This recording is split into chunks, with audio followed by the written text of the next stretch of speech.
what would you say were the most critical areas of communication with the reps to get the real lowdown on the numbers? Reps have a tendency to focus on the known in account situations, and that's good. However, what we're often asking them to do is to focus on the unknown or the intangibles in an account situation. And those intangibles are typically around the politics that are flowing within an organization and how to harness those politics in one way to positively for a positive outcome for you. So one of the things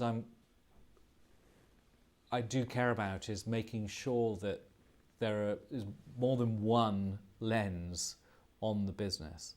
If it's not me or sales management, then I quite encourage having pre-sales people work one-on-one with salespeople. That way the pre-sales people can focus on the tangibles, the known, the technology aspects of the sale, and the sales guys to a degree are forced into the those difficult areas, those unknowns, the intangibles, as well as the commercial aspects of a sale. And that way they can work with each other. It can become mutually supportive, and particularly in an environment where each relies on the other for his compensation, then it can become very self-testing and self-proving. The relationship between sales management, or indeed senior management, and sales is not an adversarial one. It shouldn't be. It absolutely should be an aligned relationship where, after all, both parties are pretty much in it for the same thing, maybe different levels, and some for personal aspirations and some for professional career. The worst thing that can happen in a sales organization is that people don't tell the truth. They're not completely honest with what's happening in an account. And often, sadly, it's about career preservation. They'd rather you didn't come on a sales call. And you know what? If you get warning signs like you're asking a rep to take you into a meeting, but they can't set it up or whatever else, and that is a warning sign to me that, well, maybe they don't have such a good relationship in this account. It isn't as well developed an opportunity as I have been told. Therefore, I should get very, very nervous about this and start getting involved. At a senior management level, transparency is incredibly important to you running the organization. You're making commitments to the board, possibly to shareholders. You're making commitments on people's jobs. And if all those commitments are based on a fabric of misinformation, then you can really come unstuck. So integrity and honesty is absolutely fundamental for from the sales team. The very worst thing that senior management can have is surprises. And surprises typically mean where you're expecting a region to deliver a number. You may have had it factored back by different people in the reporting chain, but you're expecting a number from them. To get the surprise on the last day of the quarter that they're going to miss the number by a significant amount is a major surprise.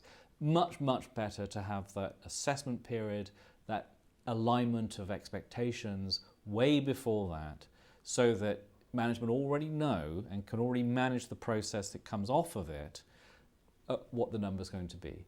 And the significance is that when you're driving, often in venture-backed companies, for example, all your plans around expansion or raising further capital or your exit strategy or acquisition strategies are going to be based on the numbers you're expecting. So if you find that the numbers fall well short because somebody further down the chain didn't actually figure out what they could do, then all those plans will go out the window and the CEO will end up in front of the board trying to explain to them what's gone wrong.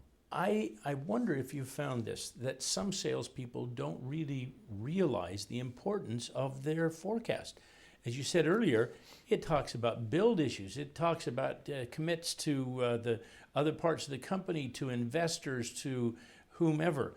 So it really is important that you educate your sales reps on the importance of transparency, the importance of honesty, the importance of why we need to have this. It absolutely is. And I, to a degree, I suppose I was lucky in that, my first role was selling high-performance mainframe class computers. And if we were going to forecast a deal or commit to a deal, we had to be pretty damn sure that the deal was going to happen, because they'd start building the thing over in the US and start shipping it. So I think, I had a fairly sort of fundamental ingrained understanding of the consequences of forecasting and then changing my forecasting. Perhaps in the software world, perhaps in recent years, and perhaps with overusage or over-reliance on CRM, perhaps people have forgotten that there is that causal link between what's forecast and what happens in the rest of the business. Mm.